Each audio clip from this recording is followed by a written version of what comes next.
বিশ্ব কূটনীতির মানচিত্রে এবার নতুন আলোচনার ঝড়। ইসরায়েল জাতিসংঘে অভিযোগ তুলেছে ইরান রাষ্ট্রীয়ভাবে পরিকল্পনা করছে যুক্তরাষ্ট্রের প্রেসিডেন্ট ডোনাল্ড ট্রাম্প এবং ইসরায়েলের প্রধানমন্ত্রী বেনিয়ামিন নেতানিয়াহুকে হত্যা করার। এই অভিযোগ প্রকাশ্যে আসার পরই নড়েচড়ে বসেছে আন্তর্জাতিক প্রাঙ্গণ।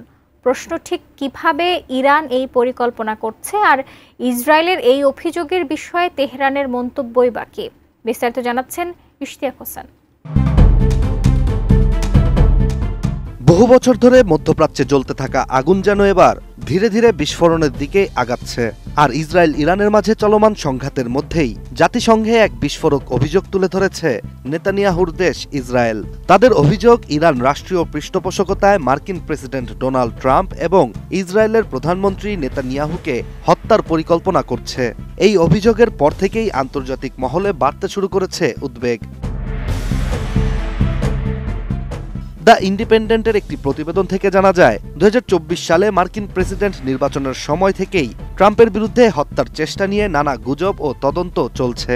আর এসব তদন্তে ইরানের সাথে সংশ্লিষ্টতা থাকা একাধিক অভিযুক্তের নামও উঠে এসেছে মার্কিন আদালতের নথিতে। এছাড়া ট্রাম্প আগেই স্পষ্ট করে জানিয়েছিলেন, যদি কোনো রাষ্ট্রীয় পরিকল্পনার অংশ হিসেবে তার মৃত্যু ঘটে, তাহলে ইরান সম্পূর্ণরূপে ধ্বংস হয়ে যাবে। এদিকে ইরান ইসরায়েল সংঘাত শুরুর পর থেকেই একের পর এক বক্তব্য দিয়ে যাচ্ছিলেন ডোনাল্ড ট্রাম্প, যেখানে তিনি নিজেই সম্প্রতি জানিয়েছেন মার্কিন গোয়েন্দা সংস্থাগুলো ইরানের সর্বোচ্চ নেতা আয়াতুল্লাহ আলী খামেনির অবস্থান জানে, কিন্তু তাকে হত্যা করার সিদ্ধান্ত আপাতত স্থগিত রাখা হয়েছে। RICL TMX, যুগের পর যুগ স্থাপনা থাকে মজবুত। অন্যদিকে ফক্স নিউজে দেয়া এক সাক্ষাৎকারে ইসরায়েলের প্রধানমন্ত্রী নেতানিয়াহু সরাসরি অভিযোগ করেছেন, ইরান দুইবার ট্রাম্পকে হত্যা করতে চেয়েছে।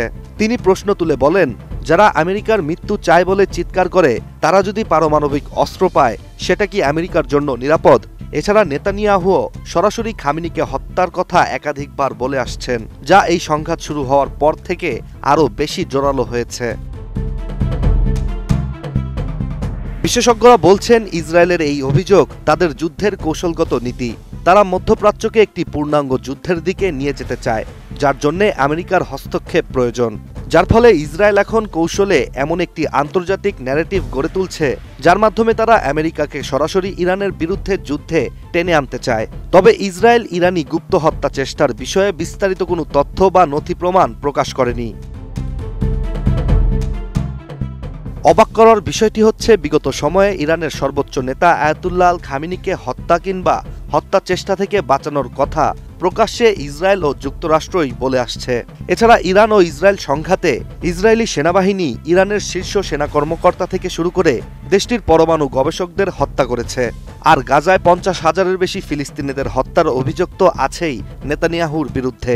তবুও জাতিসংঘে ইসরায়েলের প্রমাণ ছাড়া ইরানের বিরুদ্ধে গুপ্ত হত্যা চেষ্টার অভিযোগ নিয়ে শিরোনাম হয়েছে পুরো পৃথিবী জুড়ে। এছাড়া ইরান ইতোমধ্যেই ইসরায়েলের এসব অভিযোগকে কল্পিত নাটক বলে উড়িয়ে দিয়েছে। দেশটির প্রেসিডেন্ট পেজেশকিয়ান সংঘাত শুরুর আগেই চলতি বছর জানুয়ারিতে জানিয়েছিলেন, তারা কখনোই ট্রাম্পকে হত্যা করার চেষ্টা করেননি, ভবিষ্যতেও করবে না। বিশ্লেষকরা বলছেন, ইসরায়েল নানা কৌশলে পরিস্থিতি উত্তপ্ত করছে, যাতে করে মধ্যপ্রাচ্যে একটি ভয়ানক যুদ্ধ সংঘটিত হয়। আর ইরানের বিরুদ্ধে এমন নানাবিধ অভিযোগই ইসরায়েলের এই প্রচেষ্টার একটি অংশ। এখন দেখার বিষয়, বিশ্বের কূটনৈতিক মহল মধ্যপ্রাচ্যের চলমান উত্তেজনা থামাতে কি পদক্ষেপ নেয়। Ishtiaq Hossain, ATN news.